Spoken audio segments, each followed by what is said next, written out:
BC Bearings, a CK Birla Group company. Hello and welcome friends, sports time में आपका स्वागत है। विराट कोहली के सितारे बुलंदी पर हैं। जी क्यों हैं बुलंदी पर? भाई आजकल वो अध्यात्म की तरफ जो बढ़ रहे हैं। भाई रन बना रहे हैं, मगर अच्छी बात यह है कि पांव जमीन पर हैं। क्यों? क्योंकि हम आपको बताते हैं किस तरीके से विराट कोहली को मैच जीतने के बाद न्यूजीलैंड वहां पर जो है अच्छा परफॉर्मेंस करने के बाद न्यूजीलैंड में धर्मशाला में थोड़ा वक्त मिला तो टीम का साथ छोड़कर वो एक आश्रम चले गए। पूरी खबर पहले आप बताइए, उसके बाद उस पर चर्चा करेंगे। बिल्कुल सही बात है। न्यूज दिखा दीजिए, विराट कोहली कहां पहुंचे हैं, किसके आश्रम में पहुंचे हैं। अध्यात्म का रुख जब से उन्होंने किया है उनके लिए अच्छा ही हुआ है। बिल्कुल सही बात है। धर्मशाला में चिन्मय तपोवन पहुंचे विराट कोहली, महान गुरु की शरण में पहुंचे विराट कोहली और बहुत ही उन्होंने अच्छा यह कदम उठाया। भगवान राम, हनुमान और गुरु द्रोण का आशीर्वाद भी उन्होंने लिया।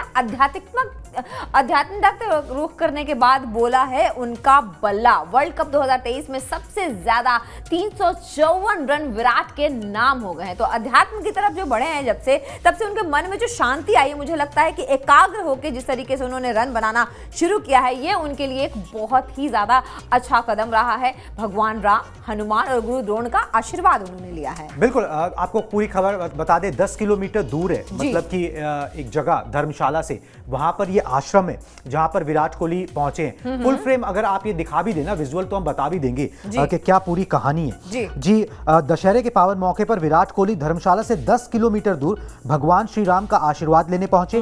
विराट कोहली धर्मशाला के नजदीक सिद्धिबारी में स्थित चिन्मय तपोवन आश्रम में भगवान राम, हनुमान और गुरु द्रोण का उन्होंने वहां पर आशीर्वाद लिया। उनकी प्रतिमाएं हैं वहां पर जहां पर उन्होंने आशीर्वाद दिया। वो अकेले ही पहुंचे थे। बताया जाता है कि चिन्मय तपोवन आश्रम में गुरु द्रोणाचार्य विश्राम किया करते थे और धर्मशाला में इस जगह की काफी मान्यता है। चिन्मयानंद आश्रम में भगवान राम, भगवान शिव, हनुमान जी और गुरु द्रोण के मंदिर भी बने हुए हैं। बीते कुछ सालों में विराट कोहली का झुकाव आध्यात्मिकता की तरफ जो है वो बढ़ा है। वो नीम करोली बाबा के आश्रम गए, उनके विजुअल्स भी हमने आपको दिखाए। वृंदावन गए, साथ में जो है वो ऋषिकेश भी गए, महाकालेश्वर मंदिर भी वो जा चुके हैं, स्वामी दयानंद गिरी के आश्रम भी वो जा चुके हैं। इसे संयोग माने या कुछ और, विराट कोहली जब से अध्यात्म की तरफ बढ़े हैं ना, उनका बल्ला भी बोलने लगा है। नहीं तो वो 2 साल का एक ऐसा पीरियड आ गया था जहां पर वो परफॉर्म नहीं कर रहे थे। और इस वर्ल्ड कप के अंदर जो है सबसे ज्यादा रन विराट कोहली के बल्ले से निकले हैं। 354 रन वो बना चुके हैं। मतलब सबसे ज्यादा रन बनाने वाले की लिस्ट में विराट कोहली टॉप पर है। आश्रम जा रहे हैं, मंदिर जा रहे हैं, भगवान का आशीर्वाद भी मिल रहा है और कभी भी ऐसा मौका चूकते नहीं है। मतलब एक चीज अच्छी लगी कि थोड़ा बुरे वक्त के अंदर एक इंसान जो है ना वो जाता है, वो मंदिर जाता है, जो भी उसकी मान्यता है, मस्जिद जाता है, जहां भी जाता है, गुरुद्वारे जाता है। मगर जब उसका दिन चल रहे होते हैं तो वो शायद नहीं जाता, फिर वो अपने थोड़ा हवा में रहता है। ठीक है, विराट कोहली ने वो एक बार जो एहसास हो गया उसको छोड़ा नहीं। ये एक अच्छी बात है कि वो अब भी जो है उसी एहसास में। और जैसे ही वक्त मिला धर्मशाला के बाद जो है 6 दिन का टाइम है टीम इंडिया के पास, तो वो यहाँ पर चले गए। जबकि छुट्टी मिली थी, सब घर जा रहे थे। बिल्कुल, सब घर जाने वाले थे, बिल्कुल छुट्टी मिली थी, उसी तरीके का प्रोग्राम था। मगर विराट कोहली ने धर्मशाला का में पास में एक जगह का रुख किया और वहां पर जाकर आश्रम में जो है वक्त बिताया और ऐसा वो पहले भी कर चुके हैं। जी तो इस तरीके का विराट कोहली का प्रोग्राम रहा। एक बार फिर से विजुअल दिखाएं, मैं बताना चाहता हूं कुछ और विराट कोहली के बारे में भी, मगर ये विजुअल जो है ना ये बड़े अपीलिंग है, ये फोटोग्राफ्स बड़ी अपीलिंग है। विराट कोहली को इस तरीके से हमने पिछले दिनों भी देखा है, मगर जब शुरुआती दिनों से मैं देखते आया हूं तो मुझे बड़ा हैरान करती हैं तस्वीरें, क्योंकि वो इस तरीके के थे नहीं थे। मतलब भगवान में विश्वास जरूर था, मगर ऐसे मंदिर जाने वाले, जब भी टाइम निकले तो जाके अपना मत्था टेकना, आशीर्वाद लेना, इस तरीके के थे नहीं। मगर बुरे वक्त ने उनको जो है भगवान के नजदीक लेके, बिल्कुल सही बात, उसका फायदा भी उनको मिल रहा है। जैसे आपने बोला कि होता क्या है कि कई बार पीस ऑफ माइंड मिलता है, आपकी एकाग्रता जो होती है, मन की एकाग्रता बहुत जरूरी है, क्योंकि वो बहुत एग्रेसिव हुआ करते थे। ठीक है ना, मतलब एग्रेशन तो बहुत ही ज्यादा था, लेकिन अध्यात्म जो है हमें कहीं ना कहीं मन की शांति देता है। और जिस तरीके से वो एंकर की भूमिका निभा के रन बनाते हैं और जिस तरीके से अपनी जो आक्रामकता है उसको रोक के वो रन बनाते हैं और टीम इंडिया को जीत भी दिलाने में काफी उनकी जो कहते हैं ना कि मदद करना है ना, टीम इंडिया के लिए इतने रन जो बनाते हैं उसके लिए आध्यात्मिकता में जिस तरीके से वो अंदर धीरे धीरे जा रहे हैं उनके लिए बहुत अच्छा है। क्योंकि कहते हैं ना कि मन को शांत रख के ही आप कोई भी काम अच्छी तरीके से कर सकते हैं। और काम काम तो बहुत अच्छे तरीके से कर रहे हैं भाई, सबसे ज्यादा रन उन्होंने बनाए हैं और हर मैच में लगभग उनका बल्ला बोलता चले जा रहा है। वो जो शतकों की संख्या है उसमें भी इजाफा हो रहा है। वो सचिन तेंदुलकर के रिकॉर्ड के बस करीब पहुंच गए थे पिछले मुकाबले, वो 5 रन से वो मामला रह गया, नहीं तो एक मतलब बहुत अच्छी चीज हो जाती। एक वो जो बराबरी पर वो पहुंचना चाहते हैं, वो डेस्परेशन नजर भी आ रही है। शायद बराबरी पर पहुंचने से ज्यादा वो शतकों की संख्या बढ़ाना, वर्ल्ड कप के अंदर बहुत ज्यादा शतक विराट कोहली ने उस तरीके से लगाए नहीं। चलिए जी, ये एक खबर थी जिससे हमने आपको इस ब्रॉडकास्ट की शुरुआत कराई कि विराट कोहली जो है उन्होंने खाली समय में क्या किया, वो कौन से आश्रम गए। इस आश्रम के बारे में छोटी सी बात बोलना चाहूंगा, इसके बाद हम आगे बढ़ जाएंगे। एक और इंपॉर्टेंट न्यूज है उसके ऊपर कि यहाँ पर जो है गुरु द्रोण जो है वो अपना मतलब जिसे कहते हैं ना भाई अकेले में वक्त गुजारना, वो गुजारते थे जो कौरवों और पांडवों के जो गुरु थे। तो वहां से जो है इस तपोवन की मतलब फैलना शुरू हुआ। इसके बारे में यहाँ पर मंदिर फिर बनाया गया, प्रसिद्धि शुरू हुई। फिर चिन्मयानंद महाराज जी ने यहाँ पर अपना जो है पूरा आश्रम बनवाया और उसके बाद जो है इसकी लोकप्रियता इतनी बढ़ गई है। और अब तो विराट कोहली चले गए तो आप तो देखिए अब जो धर्मशाला जाएगा ना वो यहाँ पर जरूर जैसे अब क्या है, पहले लोग नैनीताल जाते थे, नीम करोली बाबा कुछ लोग जाते थे, अब जो नैनीताल जा रहा है वो नीम करोली बाबा भी जाता है। क्यों? क्योंकि भाई कोई सेलिब्रिटी जब आ जाता है तो उस जगह की और जो है प्रसिद्धि होने लग जाती है, बिल्कुल है ना, उसकी एडवर्टाइजमेंट हो जाती है, लोकप्रियता बढ़ जाती है, आप उसको कैसे भी कह सकते हो। मगर चलो एक गुड जेस्चर है, जिसको जहां शांति मिले, जिसके लिए जो वर्क कर रहा हो उसे वो करना चाहिए। विराट कोहली ऐसा नहीं लग रहा है कुछ क्रिकेटर्स हैं जो आध्यात्मिकता की तरफ ज्यादा ही बढ़ रहे हैं ना, पहले ये ज्यादा क्रिकेट भी हो गई है ना। विराट कोहली तो अध्यात्म की तरफ बढ़ते हुए नजर आ रहे हैं, हमने आपको विजुअल्स भी दिखा दिए। केएल राहुल गए थे, रोहित शर्मा गए थे, सब जाते हैं, है ना, अच्छी बात। और कुलदीप यादव, कुलदीप यादव अच्छी बात है, चहल भी दिखाई दिए ही थे, बिल्कुल अच्छी बात। मैं बोल रहा हूँ ये अच्छी बात है, अच्छी बात है। आप कोई और इधर उधर के कामों में लगो, ठीक है, बस्ती वगैरह में लगो, वो भी जरूरी होती है, मगर उससे क्या होता है एकाग्रता भंग होती है, यहाँ पर एकाग्रता बढ़ती है। और टीम इंडिया को खिलाड़ियों को वो एकाग्रता चाहिए, वो कंसंट्रेशन चाहिए ताकि वो मैच में बेहतर परफॉर्म कर सके, वो मैदान पर नजर भी आ रहा है। चलिए जी, दूसरी बड़ी खबर है हार्दिक पांड्या से जुड़ी हुई। हार्दिक पांड्या के बारे में एक बहुत बड़ा अपडेट है, अलका आप बता दें।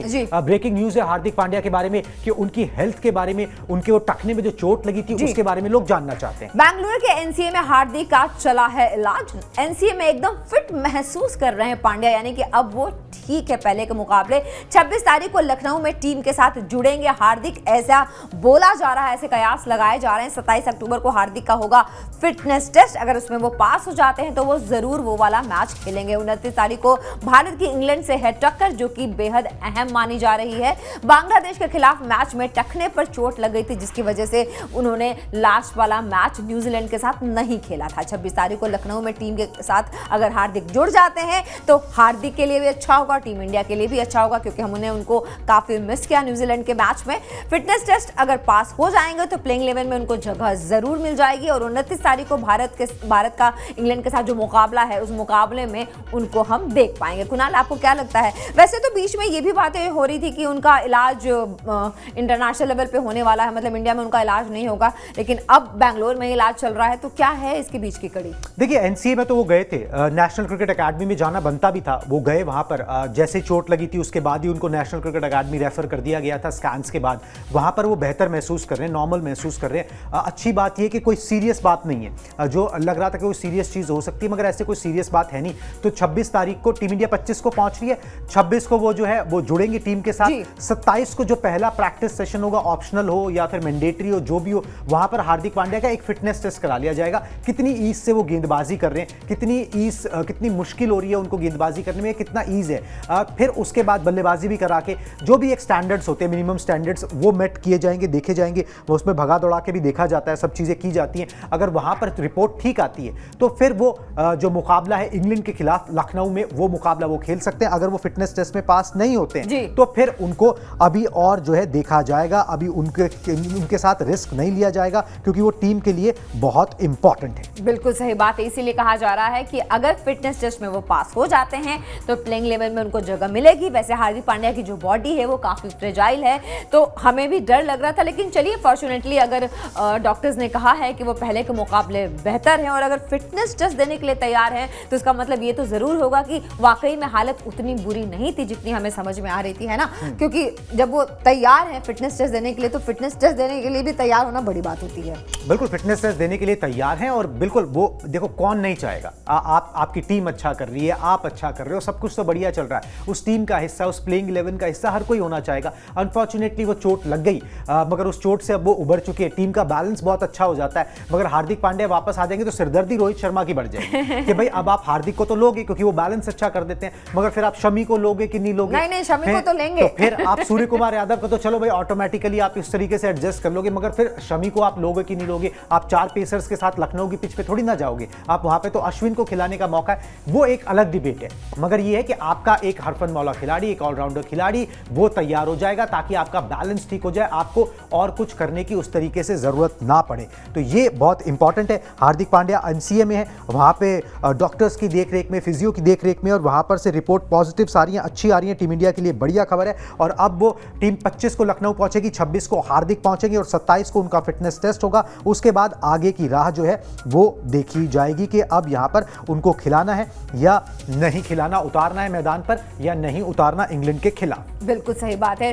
तो ये थी मोटी मोटी खबर हार्दिक पांड्या के बारे में, क्योंकि उनके फैंस जानना चाहते थे कि आखिरकार उनकी चोट कितनी बुरी है, उनकी चोट कब ठीक होगी। बहुत सारे लोगों के सवाल थे, तो उनके सवाल के जवाब उनको दे दिए गए हैं। और हम भी चाहते हैं कि हार्दिक पांड्या खेलें, क्योंकि जिस इंटेंट से वो खेल रहे थे उनका होना जरूरी है टीम में। बिल्कुल उनका होना जरूरी है जी। और हार्दिक पांड्या के बाद जो है एक बड़ी एक इंपॉर्टेंट चीज है, एक खुशखबरी है टीम इंडिया के लिए। बताएं।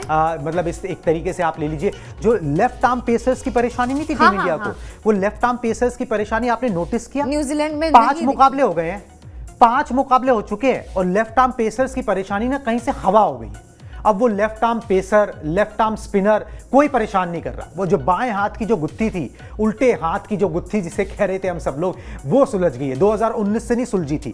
बाएं हाथ के पेसर्स परेशान कर रहे थे, बाएं हाथ के स्पिनर विराट कोहली को परेशान कर रहे थे। 5 मुकाबले वर्ल्ड कप में बीत गए, कोई एक सैंपल साइज नहीं है। 5 के बाद हम बात कर रहे हैं स्टोरी को लेकर कि 5 मुकाबले बीतने के बाद हम बता रहे हैं आपको कि वो परेशानी हवा हो चुकी है, गुल हो चुकी है। उनके ग्राफिक्स दिखाइए, हम आपको बताते हैं किस तरीके से, और पूरे लॉजिकल तरीके से एक्सप्लेन करेंगे, आंकड़े भी दिखाएंगे। बाएं हाथ के तेज गेंदबाज भारत के सामने नाकाम हो रहे हैं, हर एक मैच में नाकाम हुए, ऑस्ट्रेलिया से शुरू होकर न्यूजीलैंड तक।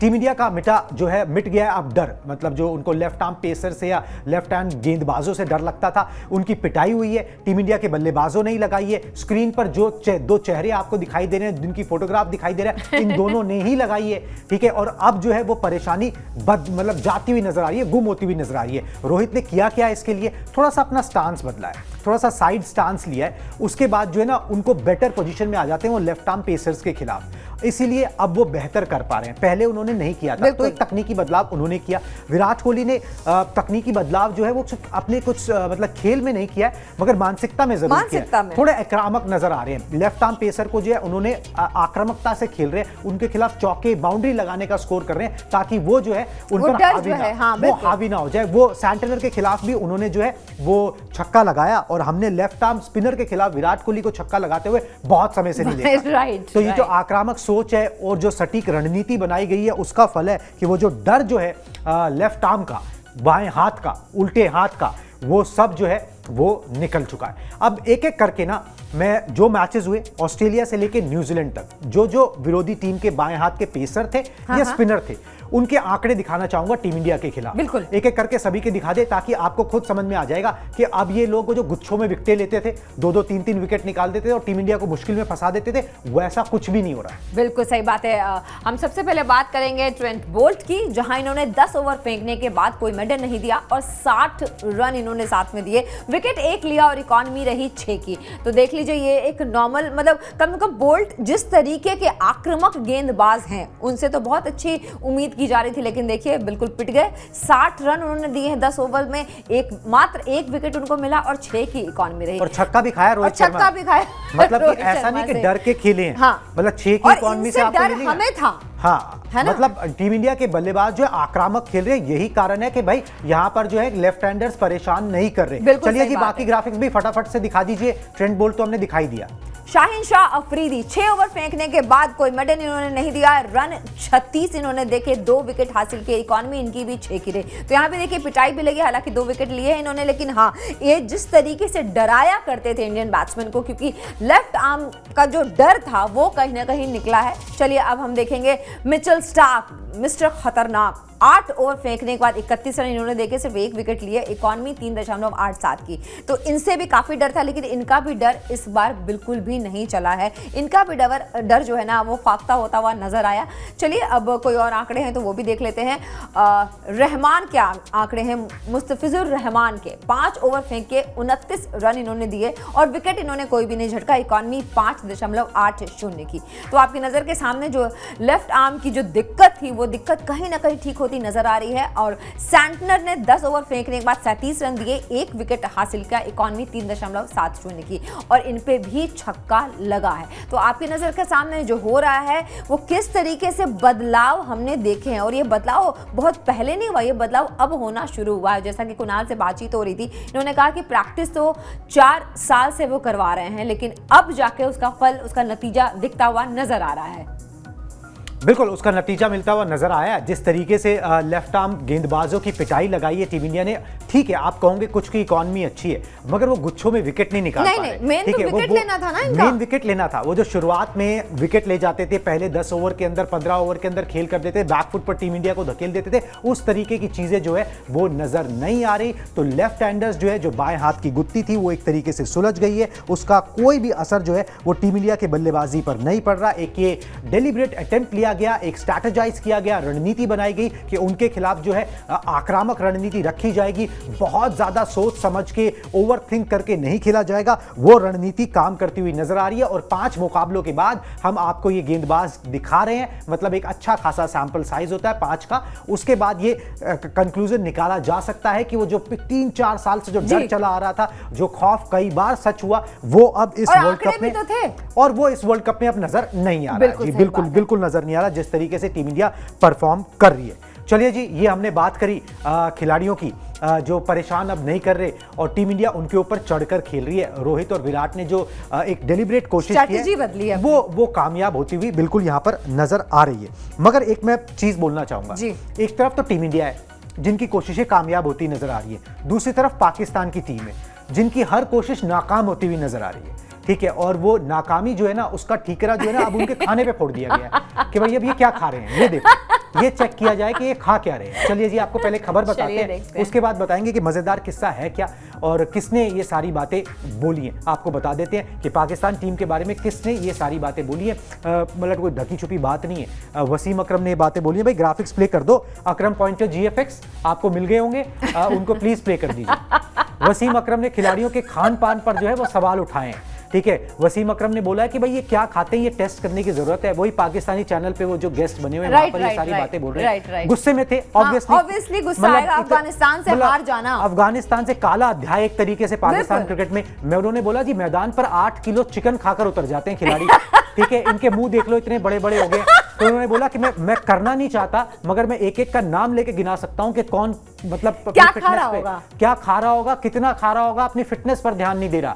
यहां तक उन्होंने बोल दिया, मतलब ये तो मजाक मस्ती में बात बोली कि जो इंडिया में उनको बिरयानी मिल रही है ना, जो पहले हैदराबाद में मिली फिर बैंगलोर में मिली, ठीक है, इस बिरयानी को खा खा के ना जो खिलाड़ी मोटे हो गए हैं, फील्डिंग नहीं हो पा रही, क्योंकि fielding is directly related to fitness. ठीक है, ये चक्कर है। 2 साल से पाकिस्तानी खिलाड़ियों का कोई भी फिटनेस टेस्ट नहीं हुआ है। ये भी वसीम अकरम ने खुलासा किया, बिल्कुल खुलासा किया जी उन्होंने, और ये वाकई कंसर्न है, क्योंकि अगर आप कॉम्पिटिटिव क्रिकेट खेल रहे हो तो आपका फिटनेस टेस्ट होना चाहिए और रैंडमली होना चाहिए, जरूरी है। और होता है, वो टीम इंडिया के खिलाड़ियों का भी होता है। पाकिस्तान में पहले जब मिसबाउल हक कोच थे तब हुआ करता था, मगर अब होना बंद हो गया। उस समय बड़ी कंप्लेंट रहती थी, भाई कभी भी टेस्ट ले लेते हैं, कभी भी बोलते हैं ये करके दिखाओ। ठीक है, तो पाकिस्तान को वर्ल्ड कप में जो लगातार तीसरी हार मिल गई है, तरह तरह की बुराइयां हो रही है, हर तरीके से टीम को खींचा जा रहा है, कप्तान की बुराई हो रही है, खिलाड़ियों की हो रही है, उसमें से एक ये बुराई भी है। थोड़े से मजाकिया लहजे में आप इसे ले सकते हैं, मगर बात सही है कि अगर आप इंटरनेशनल क्रिकेट खेल रहे हो, आपकी फिटनेस उस लेवल की नहीं है, आप थके हुए हो, आपको फटीग है,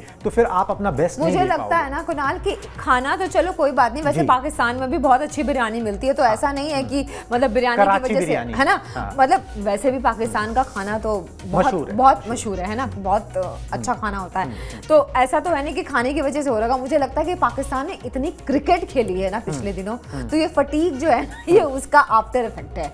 बिल्कुल जी, उसका आफ्टर इफेक्ट है। और मैं चाहूंगा कुछ विजुअल्स भी दिखा दें किस जी, तरीके दिखा से दीजिए, वो अफगानिस्तान से हारे, किस तरीके से वो एक तरीके से काला अध्याय है बिल्कुल, पाकिस्तान क्रिकेट में। मतलब वर्ल्ड कप में तीसरी बार ऐसा हुआ कि पाकिस्तान के साथ अपसेट हुआ। 99 में हुआ था, बांग्लादेश ने किया था, 2007 में आयरलैंड ने किया था, उसके बाद 2023 में ये बांग्लादेश ने कर दिया है। इसे अपसेट कहो ये रो रहे या हैं। मतलब ऑलमोस्ट इन टीयर्स ना। उसके बाद आप दिखा नहीं सकते ना, Obviously, मतलब क्या रह गया। आप इंडिया से हारे, चलो ठीक है, वो किसी तरह बर्दाश्त क्योंकि हुआ, वो समझ में हजम आया कि हुआ। चलो ठीक है, हाँ। ऑस्ट्रेलिया से हारे, चलो वो भी एक समझ तगड़ी में टीम आता। थी। उसके बाद ये डर हमेशा से लग रहा था कि चेन्नई के चेपॉक स्टेडियम में अफगानिस्तान आपको फंसा सकता है, वो डर सच हो गया। बिल्कुल सही बात है। और ये आकलन, ये आशंका पहले से जताई जा रही थी कि ये तो इस मेरे तरीके मन का में भी हो थी। सकता है, और वही चीज सत्य हो गई। उसके बाद जो है फिर कुछ कहने सुनने को बच नहीं जाता है। मगर यहां पर फिर भी बाबर आजम बोल रहे हैं कि भाई क्रिकेट में कुछ भी हो सकता है और हम सेमीफाइनल में पहुंच सकते हैं। चलिए। टेक्निकली अगर वो आगे के 4 मैच जो बचे हैं वो जीते जीतेंगे तब, तो मगर पहुंचे। क्या वो साउथ अफ्रीका से जीत सकते हैं जिस तरीके की फॉर्म हाँ, में ये साउथ भी एक अफ्रीका सवाल है, ये है, भी जिस बहुत तरीके बड़ा की सवाल फॉर्म में पाकिस्तान है, तो इनकी टीम का बड़ा बुरा हाल है और खिंचाई होनी बनती है। पूर्व क्रिकेटर भी निराश है, देश उनका जो है वहां पे जो फैंस है वो भी लोग काफी आहत हैं। पैशनेट बहुत passionate ठीक है, हैं। और वो भी काफी आहत फील कर रहे हैं। जश्न का माहौल जो है वो अफगानिस्तान में है और मातम का एक तरीके से पाकिस्तान में, क्योंकि उनके फैंस की, उनके बोर्ड की, उनके एक्स क्रिकेटर्स की, सबकी उम्मीदें जो है बहुत बुरी तरह से टूटी है। टीम लगातार 3 मैच हारी है। जो एशिया कप से पहले, वर्ल्ड कप से पहले जो एशिया कप हुआ, उससे पहले वनडे रैंकिंग की नंबर 1 टीम थी। ये उनका, इसीलिए ये ज्यादा दुखद, इसीलिए इतना क्रिकेट खेल लिया है कि शायद वो फटीक से वो उभर ही नहीं पा रहे हैं। खाना तो बस एक जरिया बन गया है सुनाने का, वो तो खैर पता नहीं कौन कितना खा के आ रहा होगा। लेकिन जब फिटनेस नहीं है तो वैसे भी फिटनेस का टाइम उनको मिला भी नहीं। एक तौर से देखा जाए, लगातार जब आप क्रिकेट खेलते हो, जैसे आपने देखा होगा हमारे यहाँ बड़े बड़े खिलाड़ियों को आराम दिया गया, उनके यहाँ तो आराम जैसा कुछ है नहीं, वो जो लेके आए वही खेलते हैं। वही है जी, बिल्कुल वही है, उसी तरीके से चल रहा है। और मतलब बाल की खाल आप जितनी निकालना चाहो निकाल सकते हो। सच्चाई ये कि Pakistan has not live up to the expectation, और ये एक्सपेक्ट नहीं किया जाता।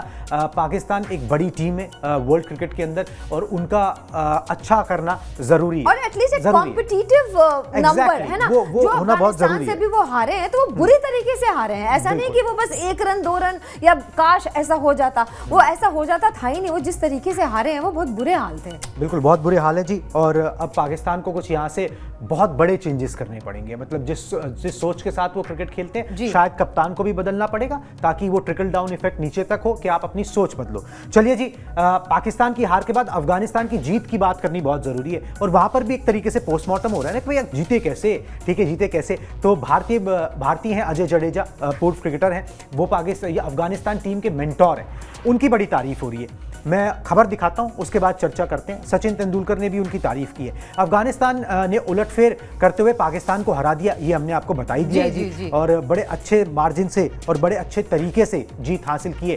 जीत में जो मेंटोर है अजय जडेजा, जो इसी वर्ल्ड कप में अफगानिस्तान टीम के साथ जुड़े, उनका भी बड़ा हाथ माना जा रहा है और उन्होंने बड़ी अच्छी भूमिका उसमें निभाई है। अफगानी खिलाड़ियों को शांत और कूल रहना सिखाया, क्योंकि अगर मिस्टर धोनी से पहले अगर कोई कूल थे, ठीक है, तो वो अजय जडेजा थे, ठीक है, जिन पे बड़ा टेंशन नहीं रहती, टेंशन लेनी नहीं देनी है बस उस तरीके का मामला उनका था। बाउंड्री लगाने वालों को मतलब अफगानिस्तान के जो खिलाड़ी हैं वो बाउंड्रीज लगाने के लिए जाने जाते हैं, चौके छक्कों में डील करते थे, बहुत ज्यादा गर्म जोश, मगर उनको सिंगल्स लेना, डबल्स लेना सिखाया, टिक्का रहना, 50 ओवर खेल के ही आना है, ये सारी चीजें जो होती है ना, जो वनडे क्रिकेट में बहुत जरूरी होती हैं, वो सिखाई और वो देखने को भी मिली। इसीलिए सचिन तेंदुलकर ने एक ट्वीट भी किया और कहा कि अफगानिस्तान के खिलाफ जो अफगानिस्तान ने जो खेल दिखाया है उसमें जडेजा की झलक दिखाई देती है। जिस तरीके से उन्होंने फील्डिंग की, जिस तरीके से फील्डिंग की, जिस तरीके से सिंगल्स भागे, डबल्स भागे, जिस तरीके का एक जुझारूपन था, वो जडेजा की झलक जो है वो दिखाई दी। वो उन्होंने जो ज्ञान दिया वो इंप्लीमेंट वो कर पाए।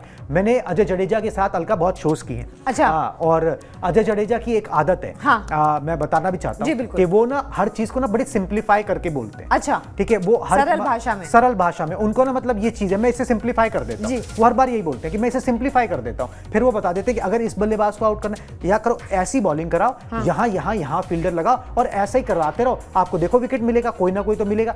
हर चीज को ना मतलब बड़ी कॉम्प्लिकेटेड क्रिकेट की चीज हो तो उनके दिमाग में ना बड़ी वो क्लैरिटी रहती है कि करना क्या है। जब आपके अंदर इतनी क्लैरिटी है ना, तो आप खिलाड़ियों को क्लैरिटी से एक्सप्लेन कर पाते हो, उनको भी समझ में आती है कि अगला बंदा समझाना क्या चाह रहा है, बोलना क्या चाह रहा है, और इतना ही चाहिए होता है। देखिए, हाथ और पांव इंप्लीमेंट करते हैं, बात दिमाग में घुसनी चाहिए। अगर दिमाग में घुस गई तो हाथ और पांव उसे इंप्लीमेंट कर लेंगे। इतना क्रिकेट अफगानिस्तान के खिलाड़ियों ने खेल लिया, इतना एक्सपीरियंस उनके पास है, दुनिया भर की लीग्स में खेलते हैं, उन्हें पता है मेंटल मेकअप की जरूरत होती है। वो मेंटल मेकअप अजय जडेजा ने करके दिया है, जो सचिन तेंदुलकर ने भी बात बोली कि यही चाहिए होता है इस लेवल पे। आपको ABCD नहीं सिखानी, नहीं। विराट कोहली को कोई बल्लेबाजी नहीं सिखाएगा, ठीक है, राशिद खान को कोई गेंदबाजी नहीं सिखाएगा, बिल्कुल भी नहीं। ठीक है, उनको पता है, वो स्किल उनके अंदर है, बस मेंटल मेकअप करना है कि यार इन कंडीशंस में मुझे लगता है कि हमें इस मानसिकता के साथ जाना चाहिए, ये हमें अचीव करना है, बाकी उनकी स्किल है वो अपने आप अचीव कर ले। बिल्कुल सही बात है। अच्छा, एक और बात है, राशिद खान मैच के एक दिन पहले किससे मिले थे? किससे मिले थे?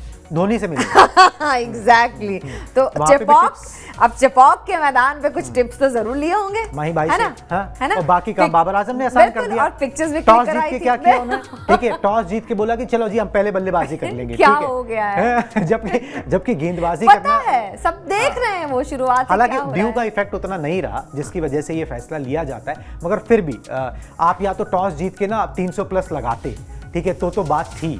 280 भी बुरा टारगेट नहीं था, मगर पाकिस्तान जो मैचेस हारा है वो अपनी गेंदबाजी से हार रहा है, अपनी बिल्कुल, बल्लेबाजी से नहीं हार रहा। अपनी गेंदबाजी से वो ज्यादा हार रहा है। वो चोट जो है वो ज्यादा लग रही है, मगर full credit to the Afghan team, जिस तरीके से उन्होंने परफॉर्म किया। 2 मुकाबले वो जीत चुके हैं, 2 अपसेट वो कर चुके हैं, इंग्लैंड को हरा चुके हैं, पाकिस्तान को हरा चुके हैं, दोनों बड़ी टीमों बिल्कुल। को हराया है उन्होंने। सपना संजो सकते हैं, देखिए सच हो या ना हो, सपना जरूर देखना चाहिए। सपना संजो सकते हैं कि हम भी सेमीफाइनल में पहुंच पहुंचेंगे, सकते हैं। इस वर्ल्ड कप में नहीं, अगले में पहुंचेंगे, मगर सपना देखेंगे तभी तो पहुंचेंगे। बिल्कुल, और चलिए सपना जी, देखेंगे तभी पूरे होंगे। तभी पूरे होंगे। चलिए जी, अफगानिस्तान की टीम पहुंचेगी या नहीं पहुंचेगी, हम ब्रॉडकास्ट के अंत में पहुंच चुके हैं, ठीक है। अब हमको इजाजत दीजिए, आपसे दोबारा मुलाकात होगी। रिक्वेस्ट सिर्फ इतनी है कि स्पोर्ट्स 9 को सब्सक्राइब कर लीजिए और बेल नोटिफिकेशन की घंटी जरूर बजाइए, ताकि जब भी हम कोई लाइव कोई भी वीडियो आपके लिए लेकर आ रहे हैं तो आपको पहले से पता लग जाए, आप अपडेटेड और इन्फॉर्म्ड रहेंगे, ये हमारा वादा है। Tata, bye bye.